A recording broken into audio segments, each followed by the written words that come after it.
Welcome to today's episode. We have Leigh Brown, and she is one of my favorite people. She tells it exactly like it is. She is so funny, and you guys are in for such a treat. So, Leigh, welcome today. Well, I feel better now because Jason said he liked my glasses and I had to put them on to see what he said, because this is the worst part of middle age besides the hot flashes is needing to have a dozen of these pairs everywhere. And if you are medium age and you feel me on that, you should agree with me in the chat over there. But it's such an honor to see you guys this morning. I hope everybody had a wonderful long weekend, or in real estate, since we work when nobody else is, you had a fun weekend of work.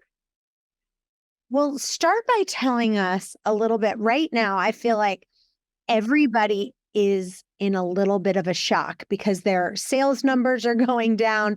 Everyone is in panic mode. So I really want you to get as specific as possible and say, okay, what do I need to do? Step 1, step 2, step 3, step 4 of how to ignite some business right away into someone's life right now. What would you say? Well, the first thing is it's okay to admit and acknowledge that your year's not looking like you want it to look. We're so used to putting on a fake front in real estate that if you are so busy trying to pretend everything is perfect when it's not, it makes it so hard to push through. So that's the first thing, is just be honest with yourself. And there's nothing wrong with that because there's no inventory. And if your market's like mine, the inventory that shows up, you look at it and you're like, eh. Because we're getting a lot of houses right now, because the great houses, people say, you know what, I'm just going to sit tight because I can't replace my awesome house with the houses that are out there. Rates are up. People are looking at the news and they throw up in their mouth a little bit and they feel panicked, and then you feel panicked because they feel panicked. And so if you acknowledge it, it's not where you want it to be, now you can attack it. So I will tell you, every day, the hardest thing to do when things aren't right is to get up and treat yourself like a business. It's also generally the hardest thing for anybody in real estate to do anyway, is to run a P&L. And if your P isn't looking good, cut your expenses. I mean, let's just be really honest right now. The market's probably going to get trickier before it gets better. And the first thing you should do is cut expenses. That means get that little credit card out of your pocketbook and cut it up. You got scissors on your desk? I keep scissors on my desk. I cut that card up every 3 months, because it forces the emails that come through that say the charge was declined. And then I can ask myself, do I need to spend that $99 a month or that $149 a month or whatever crap I signed up for that I've forgotten about? It's going to force that conversation so that I can tighten up the ship on that side. And instead of thinking, you know what, I'll just go sell one more house and that'll pay all these bills. Stop that. That is really dangerous thinking. Go in and cut all your expenses. And by the way, doesn't hurt your credit score. The credit card company's going to mail you a new card right away. Hey, what's up? And then you have to look at the number, which forces you to think. So I want you to get really tight on your numbers when sales aren't where you want it to be. And so part of that treating yourself like a business is also getting up and putting on your face and putting on your hair and your professional dress and going into the office. And if you don't work in a brick and mortar office space, then go to Starbucks and sit at a table and look like you know what you're doing. The back of my phone says, ask me about real estate. And so because that's my pop socket, it forces me to not look like a deadbeat when I go out in public. Because if I pick my phone up, because of course I'll have my phone out, if I told somebody to ask me about real estate and I've got on a sad little t-shirt and some gardening pants, I don't know what they're going to ask me, but if I look like I know what I'm doing, I'm going to get a different set of questions. And you might disagree with me on that, but you should know that I'm right, because the more you treat yourself like a CEO, the more other people will treat you that way. And then you get better questions. And when you get better questions, you get more opportunities. And by the way, once you put yourself into I look like I know what I'm doing mode, it's then actually much easier to do what you should be doing. And so here's your action step. Go to the contacts in your phone and start calling these people.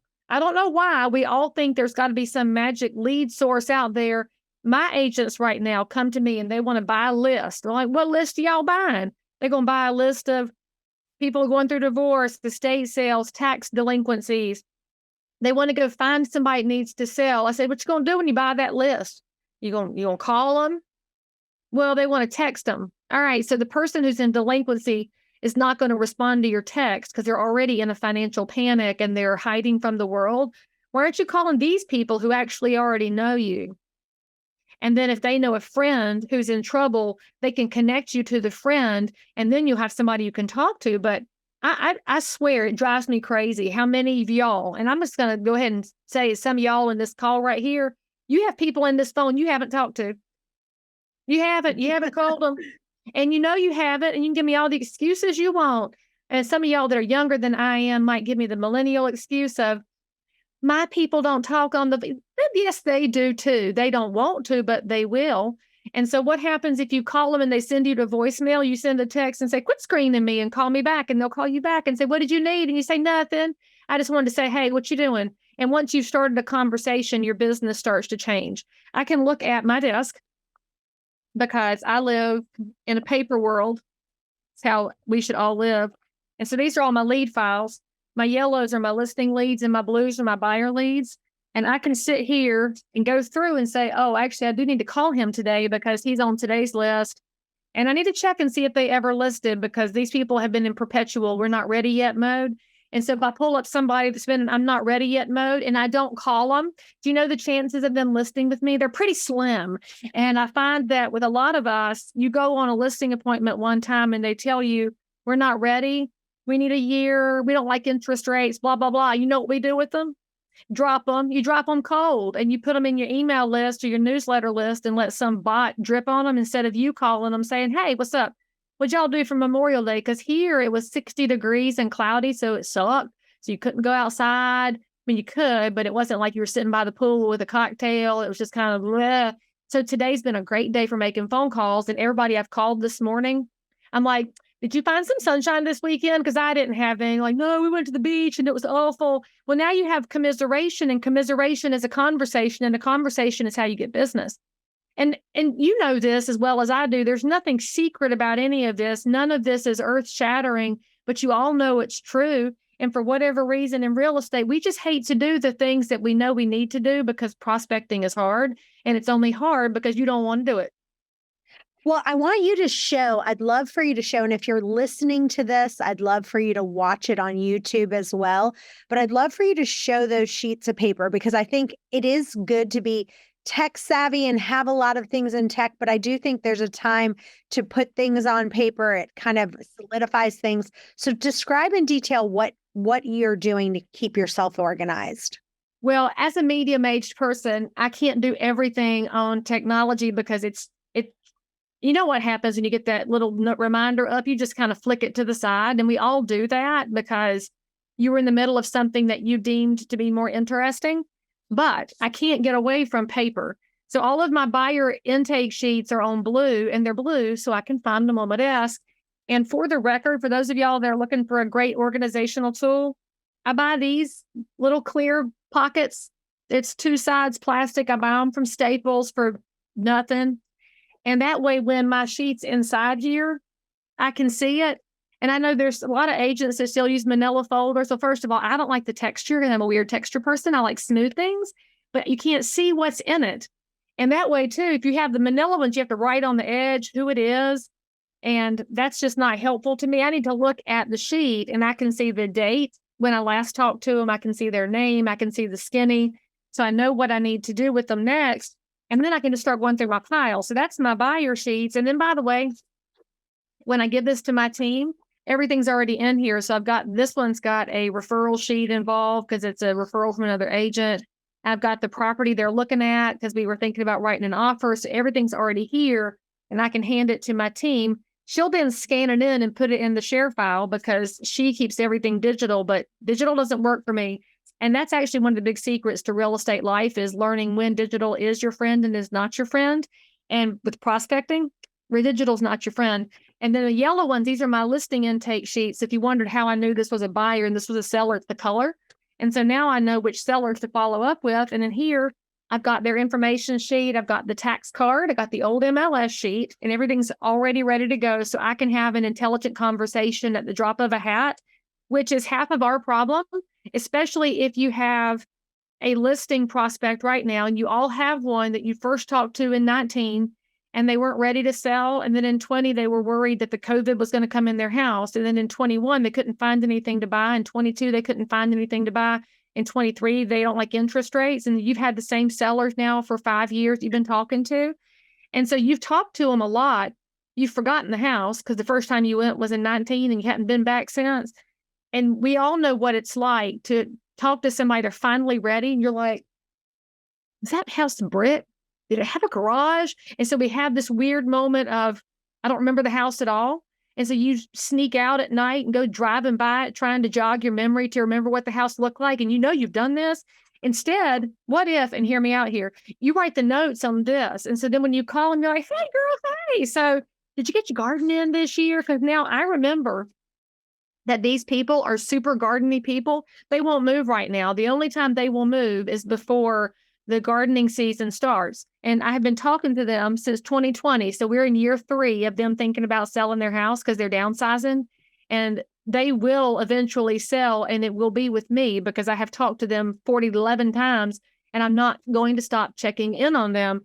But when you're checking in on them, you also can't be all, the market's moving. Are you moving? And we don't have any inventory. And it's, you can't be gross. If you have something written down here that says, oh, yeah, your daughter was getting married, let go. And the things that we know organically from real estate, our best strength comes from relationship.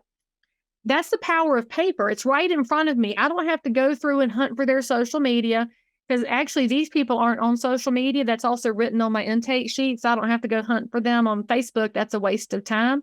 And plus, it can be more personal if it came from the notes I took at their house versus the notes that I see from Facebook, which anybody can see. Y'all, Tiffany, I'll give you the download. That's no problem. And it's not a sample. I'll give you the DOC. You can take it. And if y'all are like every other real estate group I've ever chatted with, 2 of you will download it, and then 1 of you will use it, and the rest of you will act like you already had everything figured out. And frankly, I never have everything figured out. But I love the excuses we make in this.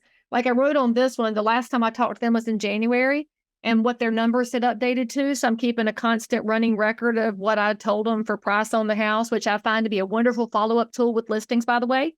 If you talked to them in 2020 and it was worth $375, and in 21 it had gone up to $4.25, and in 22 it was at $5. If you are able to talk to them and say, you remember the first time we talked and your house was looking like $375? Oh, high five, friend. Do you realize how much your credibility goes up? I think we leave so much on the table when it comes to trust and credibility just by not giving ourselves a record of our conversations. And again, you might keep it in your CRM, but I love y'all. I know you. You're not pulling up your CRM before you call somebody. You kept all the notes in there, and that's just where they live. But you remembered to call them while you were at the stoplight across from the elementary school. And then you remembered that their kid was in elementary school with your kid because it's all this 6 degrees of Kevin Bacon. And then you go ahead and call them because you're like, if I wait, I'll forget. And you call them, you're like, hey, what's up? But you don't have your notes available. And so you're kind of making it up. You don't have to make it up if you keep all your lead sheets available. By the way, mine all live. I want to show you mine. I just do it by hand and things I need to do. And it's so funny because I have so much different colored paper and I'm just obsessed with it. And my staff, one day I was running low, and it was so funny because I overheard them. They're like, oh my gosh, she's running really low on colored paper. I'm not going to put an order in. I'm going to Staples. I'll be back. And they just know because I'm obsessed with colored paper because it really does kind of mentally keep you organized. And I'm really into tech. I'm all about tech. But I think 90% being tech and then taking that 10% and putting it on colored paper is the magic sauce. I love that. But, the cost is so minimal too, right? I mean, yes. If what we spend on colored paper, it's a little more than white paper. Okay, so, and then if you're the person who loves technology, that's great. You could scan this in, and then I will say one of the things I learned to do a long time ago is I have in my share file, because I got rid of Dropbox because the expense was too high. We went to share file. I keep a buyer intake sheet folder and a seller intake sheet folder.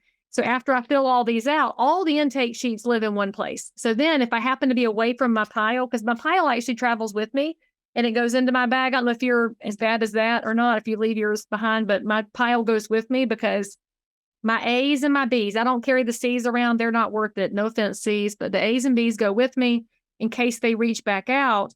But then if I ever need to find my C's, they're all in that one folder file. I can go find everything at one time. And organization is one of the most profitable things you can do for your real estate business. And if sales are off, then you want to be more profitable. And so why wouldn't we be as profitable as possible? Plus, I don't like the feeling of looking up a listing and having gone to somebody else. I hate that feeling. And so I don't want to have it as much as possible. Mm. I love that idea of what you said of every 3 or 4 months, cutting up that credit card and figuring out all these different charges that you're like, I don't need this. I don't need this.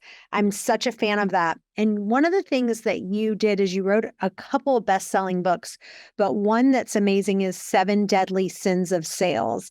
And so I want you to give us a glimpse, and you guys all need to go buy that book, but give us like 2 or 3 things that you put in there to get us wanting to buy that book that you're like, these are the things that really are the biggest ones that people do.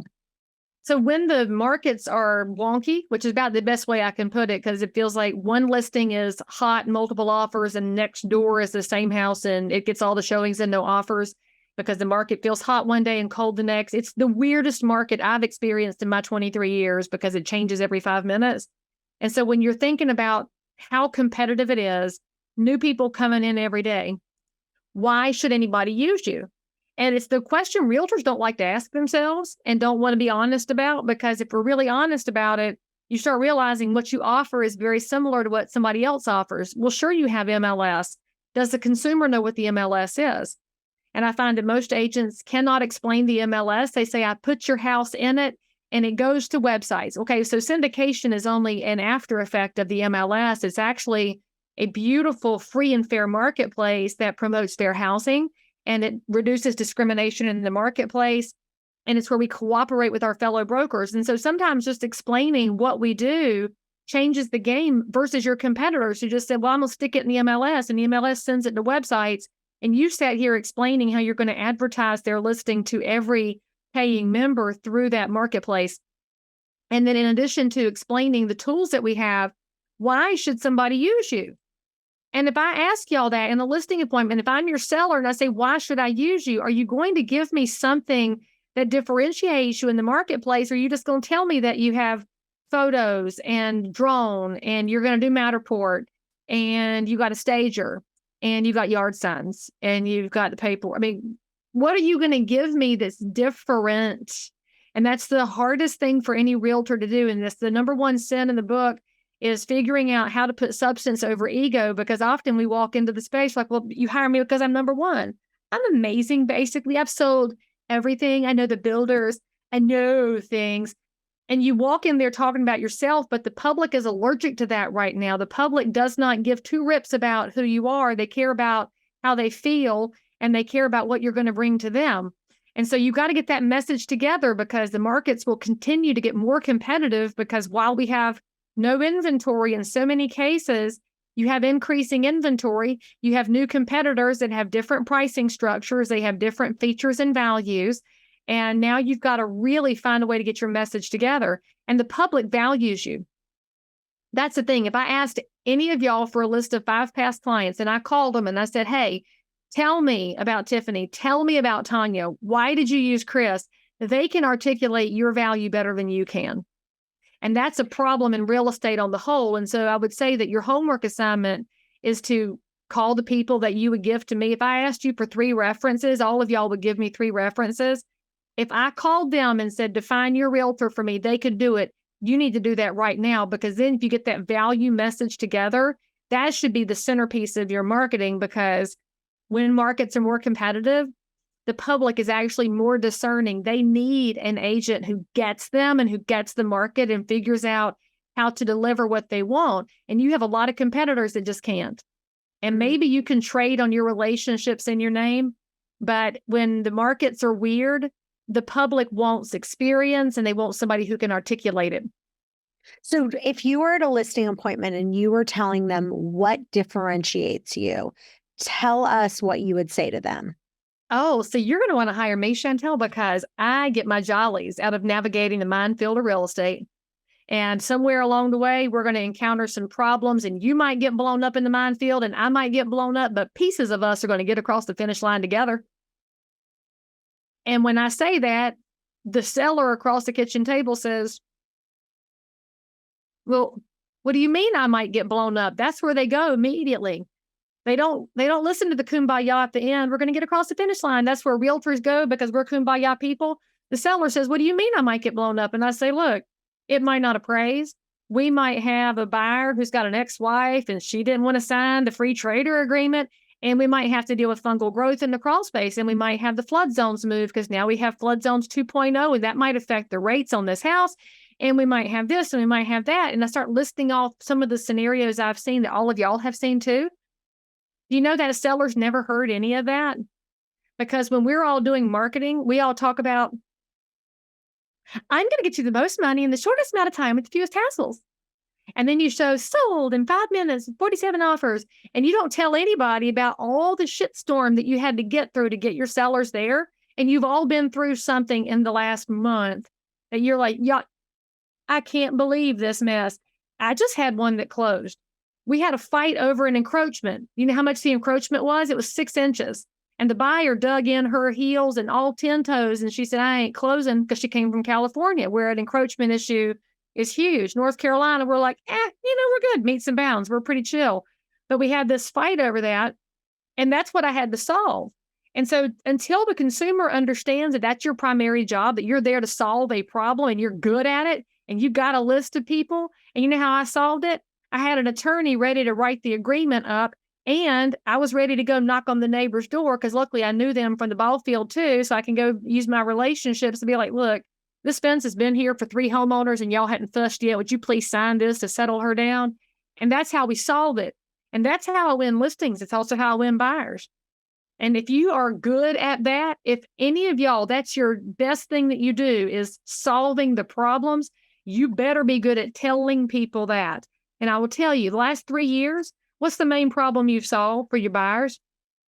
How to win in multiple offers, right? What's the main problem you've solved for your sellers?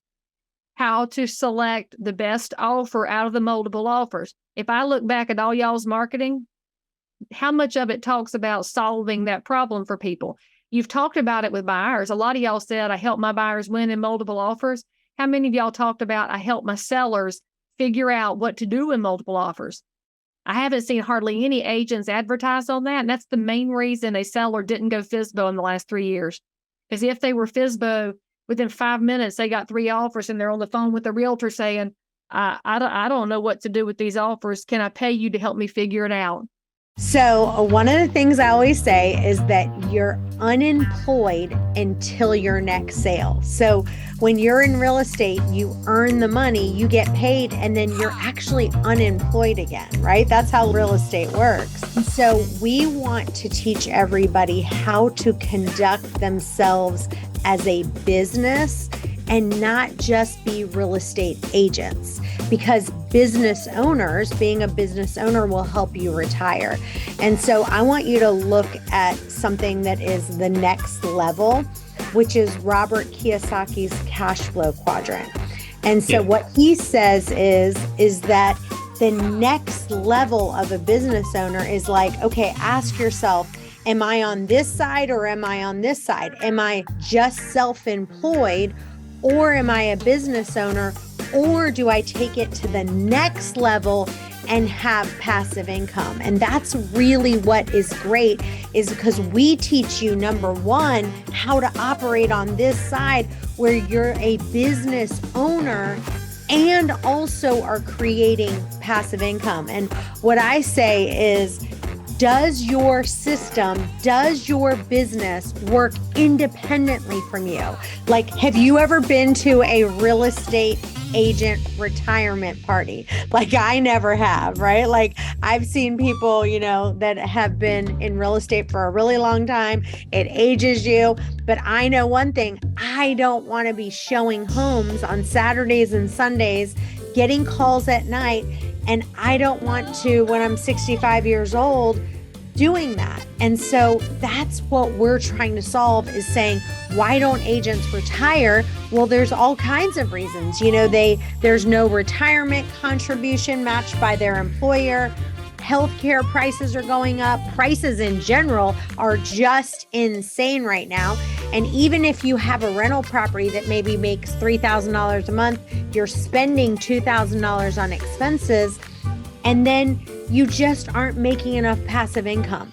So what we want to teach you how to do, we call it now and later. Like, you know, the candy, now and later. Well, we want to have you have money now, and your now money is helping buyers and sellers buy their home and sell their home. Yes, let's do a little bit of that, but we're going to help you create that later money, which is where we can retire or at least have some kind of retirement money addition to what we're already making. And so that is the real basis of our brokerage. You can build your own brand, you can be successful, and we give you all the tools and support to fast track your business to success.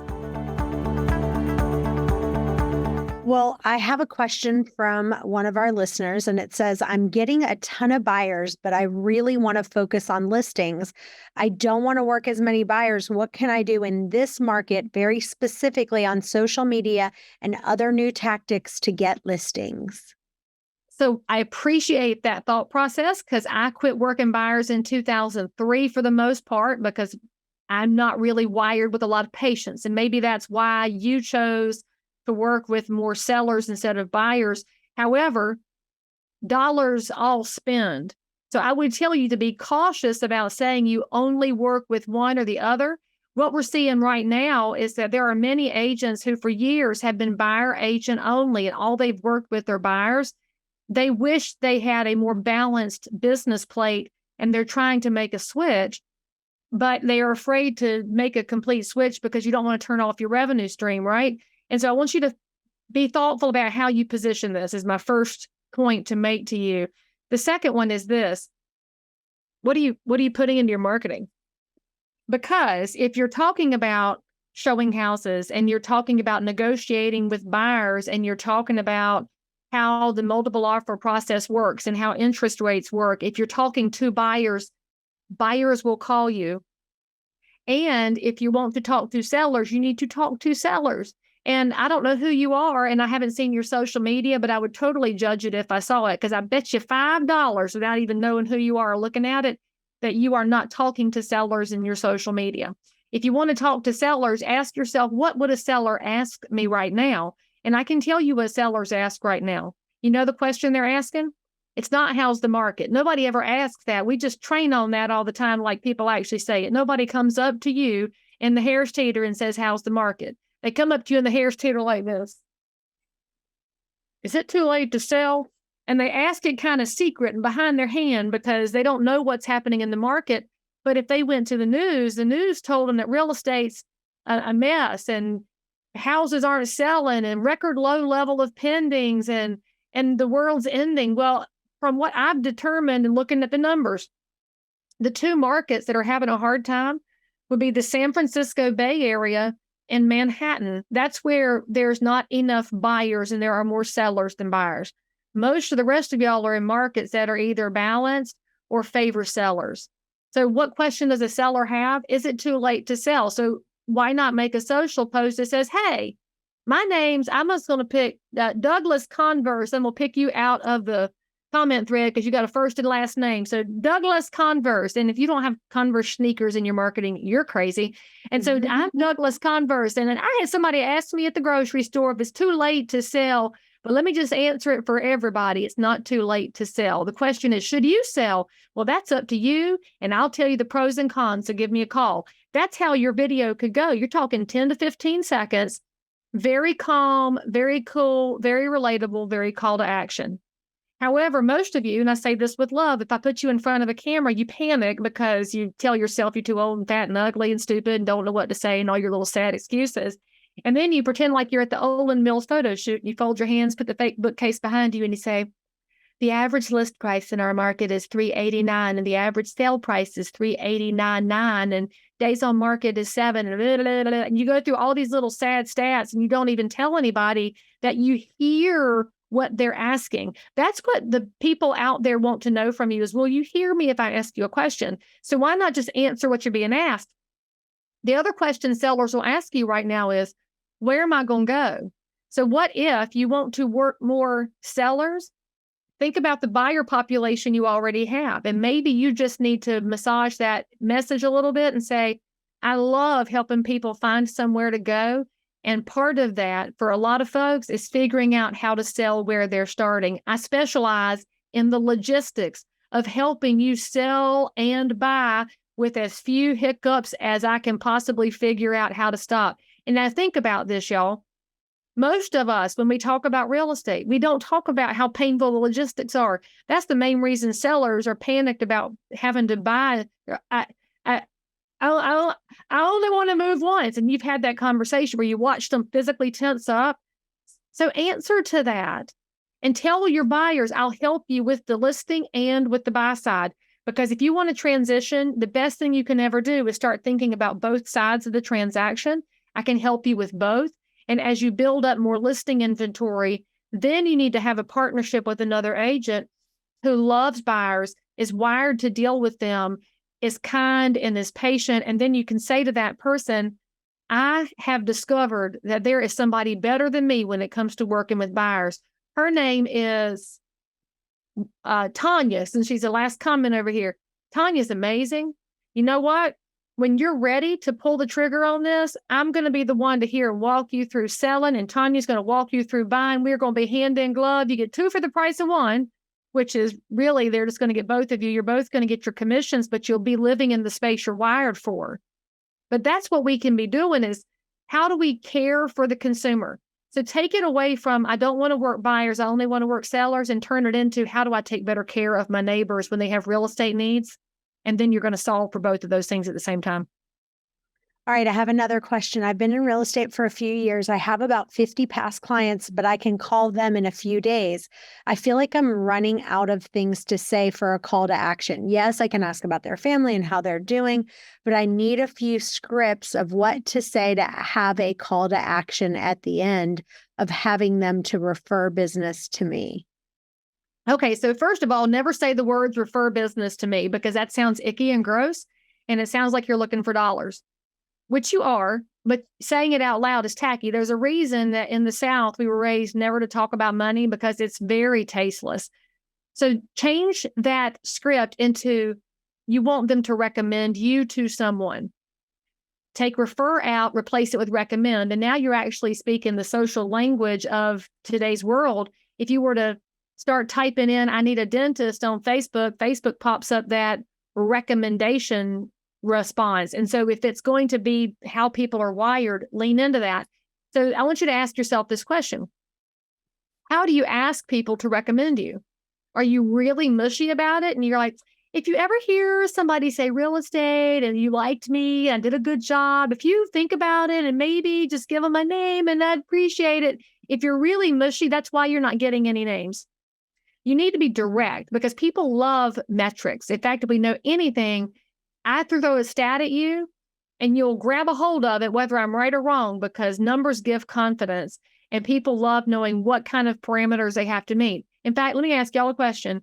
What was an A when you were in high school? What was the numbers that was attached to the A? Do you remember? You're the same age as I am, Chantal. What was an A in your era? Mine was 94 to 100. Yeah, mine was 93 to 100. You know what it is now? Is it 90 to 100? It's 90 to 100. So y'all know what I tell my kids if they bring home a 90? I'm like, that's a B. Don't you be bringing home a B to me. You are capable of an A, because they know metrics and they know what they're trying to hit. Then in real estate, we get all mushy when in reality, our business is built on metrics. So here's what I want you to do when you call your people. So you called, let's see, who's a name over here in the Wayne? We got Wayne Lewis. I'm going to call Wayne Lewis. Hey, Wayne, it's Leigh Brown at One Community. What you doing? I don't start with the whole, how are you? How's things? I don't do the whole Ford thing because it doesn't ring true to me. And I will just say that whatever you're saying on the phone should be you and not be tacky and gross. And so I say, what you doing? And Wayne will say, over here doing some work. What you doing? And I'll say, look, I'm trying to get my business cranking and I got a question for you. And what's Wayne going to say? What you got? I say, listen, will you send me 2 people in the next 12 months? I just need you to go hunt down 2 people for me in the next 12 months. Hey, Wayne, will you do that? You know what Wayne's going to say?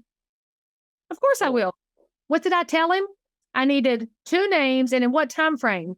In 12 months. that's what you have to teach yourself to say. I'm looking for 2 names in 12 months. I'm not looking for buyers or sellers. I'm looking for names. Why? It's my job as a professional to convert. It's their job to introduce me to somebody. And I give them a time frame so they can be thinking, oh, I don't know anybody right now, but I keep my ear to the ground. In reality, the average American adult can only retain a marketing message for 16 days. So the chances of them remembering 12 months from now are slim to none. But what happens is when you ask Wayne for 2 names in the next 12 months, he's going to come up with 2 names in the next week, because now he's actively thinking, I just talked to Leigh and she needs 2 names in the next 12 months. But he's listening for what? Real estate. And he's going to hear real estate because he's listening for it. It's the same thing as when you're pregnant, all you see are pregnant women everywhere. When you're shopping for a Ford Explorer, you see a Ford Explorer everywhere. You told Wayne you needed 2 names for real estate. Wayne's hunting for 2 names. That's how you change that conversation. The other thing I'm going to challenge you on, whoever said that, I'm going to say this like a mama hen. You have not called them as frequently as you think you have. I know it, because you think you called them. In your head, you talked to them last week. You didn't. And I say this with love, because look at the last 3 years of the COVID era. Does the COVID era to all of y'all feel like a big time mush? Like usually, it was during COVID. Was it during the mask time or the vax time or the we didn't know time? And you kind of realize the last 3 years have completely mushed in. That's why on all my little sheets, I'm keeping the dates of when I talk to people, because in my head, I think I just talked to them, but in reality, it was 6 months ago. The other thing you should know is that because the average adult retains a marketing message for how long? 16 days. If you're calling once a month, you're actually going to be refreshing their mind to you. So what would you call them about? So you're thinking, I already asked them for 2 names in 12 months. They all spit out some names and now I'm busy. Woo, this is great. All right. So I'm in Concord, North Carolina. The Salisbury is the next town north, and it had the Cheerwine Festival last week. So a week and a half ago, what did I call all my people with? Hey, did y'all know the Cheerwine Festival's on Saturday? Y'all going out there? And I'm saying, hey, did you remember this is going on? And what will I call about in June? I'm going to say, hey, graduation just happened. If you need me to send a reminder to some junior that needs to get their grades up, you tell me, I'll lean in and be the mama hen. Do you know what kind of a great response that gets? It's huge. And I love I'm Coach Leigh in my town because I've coached all these kids in softball. I actually get to go to the state championships because 2 of the girls I coached when they were 7 are seniors now. They're going D1. So Coach Lee's going to go watch them. So build that reputation in. It does not, your phone call doesn't have to be about real estate to get business from it.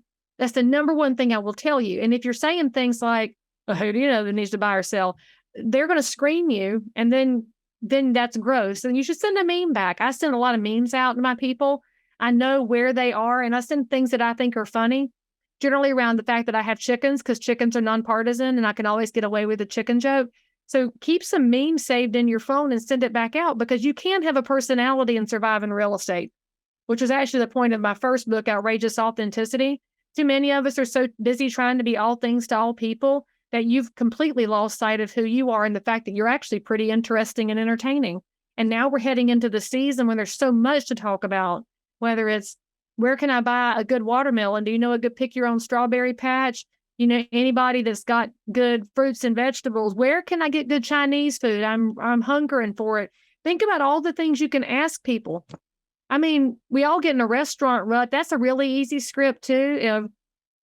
Our favorite pizza place, we love them, but they're closed on Sundays. Where do y'all go for pizza? You got somewhere good? My husband's from New York. He's very picky. What do you know about? And then I've told them, what about myself? I gave them a little piece of personal information so they feel like we're family now. And I told them I need something from them so they deliver to me, which puts them in the habit of delivering to me as opposed to me always delivering to them. Just flip the script. You're retraining people to think about you as a holistic human. It's a long answer to your question. Well, we have 2 more questions. We're out of time, but we'll just try to get both of them in real quick. One question says, I love what you said about saving money. Can you specifically say some things that you did save on recently? And what are the best and low cost events that you've put together to keep in touch with past clients? But what is the easiest and most cost-effective way to do it and reach out? Okay, well, the easiest and cost effective is to use the phone that you have to make outbound phone calls. And so I'll just say that one more time. The second easiest thing to do with this phone is a video camera on it. And that is low cost marketing. In fact, go watch all my social channels. You see something, you're like, man, I say that too. Okay, fine. Pick up your phone and make your version. I give you full permission to copy what I'm doing in your voice with your words for your marketplace. You don't have to recreate the wheel. And video does not cost you anything except maybe a little bit of pride, and maybe it costs you a little bit of time. Okay, so just suck it up. All right. I know all your excuses. Just get over yourself.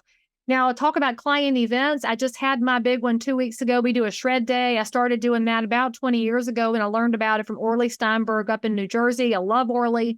And the shred truck cost me $400 an hour. We get it from 9 to 11 on a Saturday morning. So my total cost is $800. Y'all, that is less than you're spending on ads to be a premier agent for a certain website that rhymes with willow trees. I'm just going to point that out.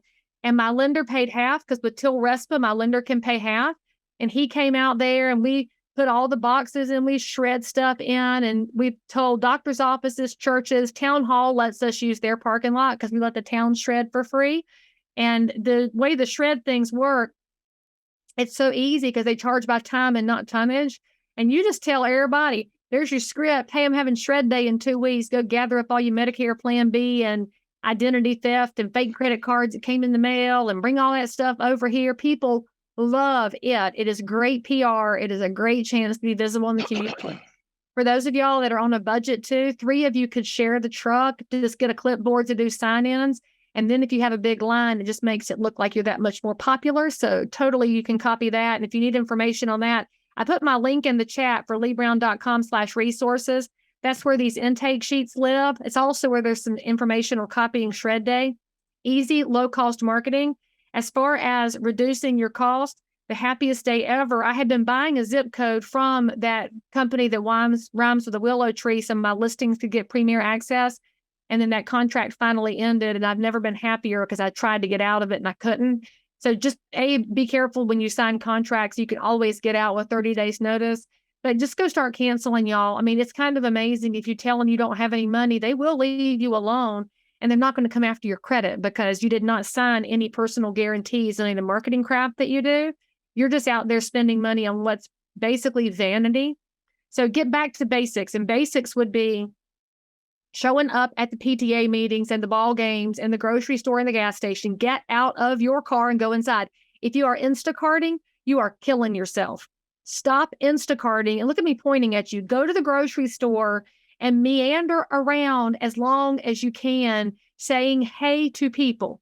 Stop in the produce section and the lady's fixing to buy a quart of blueberries, but the pints are on sale. Say, hey girl, the pints are on sale. Save somebody $1. And if you're wearing your realtor pin, I wear my major investor pin for RPAC. They're going to say, what's that pin? I say, oh, I'm a realtor. I've been working for you. You didn't even know me. I can save you money on your house like I saved you $1 on blueberries. Just be fun and relaxed and relatable.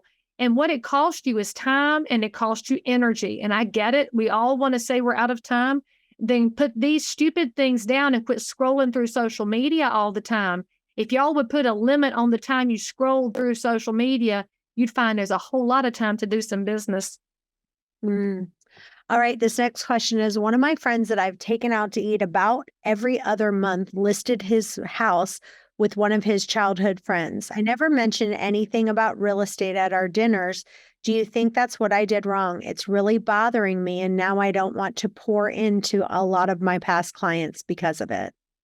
Okay, so this was a friend or a past client or both? It just says friend. So if it's a friend, you might be grateful that they use somebody else, because there is a line that sometimes should not be crossed between friends and business, because you can ruin a business relationship dealing with friends. So first of all, be grateful that this person valued your friendship. That should matter to you. Now, the next thing you want to think about introducing in is, how would they have known you're in real estate? Do you wear a Realtor R pin? I don't wear my big name tag because I find that to be gross, but I wear this all the time because this is very subtle, except it's pretty flashy. But if I'm wearing this at dinner with a friend, it's not like I'm saying, hi, I'm Leigh Brown, because that would act like I didn't know who they were. This is just part of my professional attire, but the R is always there. If you ever watch in my videos, if I'm ever wearing a jacket, hang on, my jacket's right here. It's got the Realtor R on it. There's so much business to be had from just wearing some Realtor garb here and there, and you can get that at store.realtor.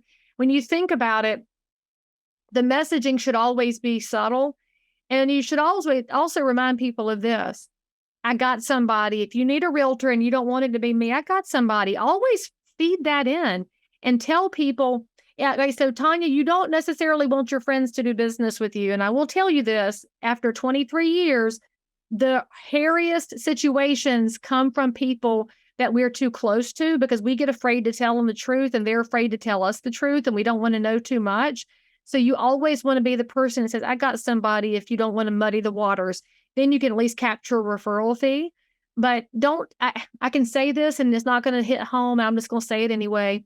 Don't take it so personally. You have to learn how to develop a professional shield that says not everybody's going to pick me and that's okay. Not everybody is going to make me their realtor and that's okay. I'll give you a great example. Okay. So one of my best friends, he and his husband moved to Atlanta because of a new job and they listed their house with somebody else. And I have my realtor shield on and it hurt to the core because Robert's one of my dearest friends on the planet. But it hurt because I didn't get it and I was never going to get it because his husband's sister-in-law is in real estate. I was never going to trump the family member. Now, Robert can't stand his sister-in-law, all right? Because that happens sometimes, it's the outlaws and in-laws. So Robert sends me business when he has access to it, but I couldn't get his personal business. So that's why you have to learn how to separate out. And that friend who did not choose you, you wish them all the best. You make a preview appointment as fast as you can and go make sure you've looked at the house so you can do your best to be kind and thoughtful in the realtor community about it. And then when your friend talks to you about it, you say, hey, it's cool. I know that you didn't want our friendship to get involved in this, but if you know somebody that needs to sell, have them call me. Toss it in there that they can send you somebody else if they couldn't use you. I will never find an adequate way to explain this to early career realtors. It's always going to hurt. This is a weirdly emotional financial business, and it's going to hurt. And learning how to deal with that hurt is part of the maturation process of your real estate business. But it also means you realize that it's okay that they picked somebody else. That's the beauty of the competitive nature of our business.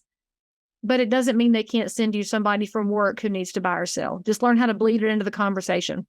So good. That was amazing. Thank you so much for your time. Tell listeners where they can find you and where they can follow you. First of all, you guys make sure in the chat you show her a lot of love. This was amazing. Go ahead and tell them where they can find you and where they can get your downloads. Well, I'm gonna high five Deborah. Worst deal ever was with my mother-in-law. I will never make that mistake again. Worst mistake of my life. But anyway, and I love her, but should never have been their realtor. And the names of the books, they're all on my LeighBrown.com, by the way. Outrageous Authenticity, 7 Deadly Sins of Sales, and Peeling the Onion, which is actually about getting back to your relationship. So for those of y'all that feel you've gotten too mired in the social world, Peeling the Onion will help you break out of that. I'm at LeighBrown.com. That's my website. All my social handles are there. But you can come hang out with me on the Instagrams. That's my happy place. I go to Facebook only because I need to be there and I don't really like it. So if you message me there, it might take a day to get back to you. And I don't understand TikTok, even though I have an account there. So really, if you want to talk to me, you should go to Instagram because that's where I spend time. You can email me. You could call me. You can Leigh at LeighBrown.com. I mean, let's see. I'll put my cell phone here. If you call me, I'll screen you. I just full disclosure, I screen people, but you're always welcome to text me. And if you have referrals in Concord, North Carolina, I'd love to help you. Or I have agents who can help you. It's good.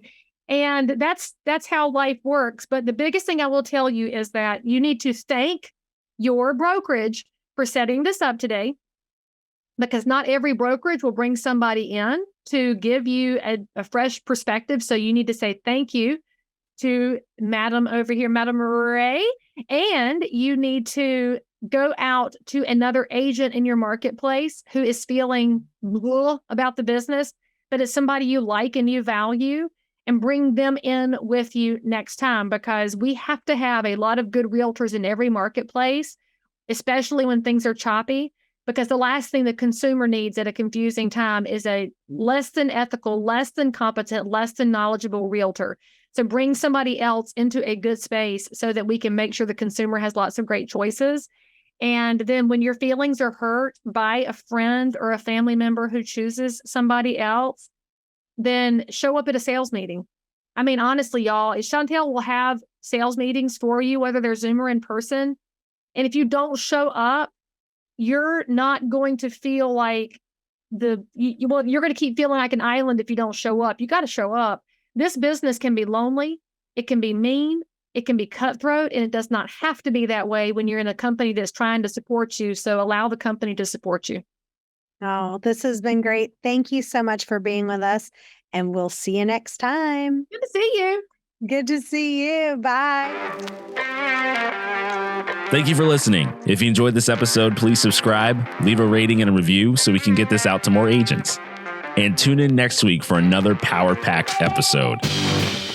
This is the Millionaire Real Estate Podcast.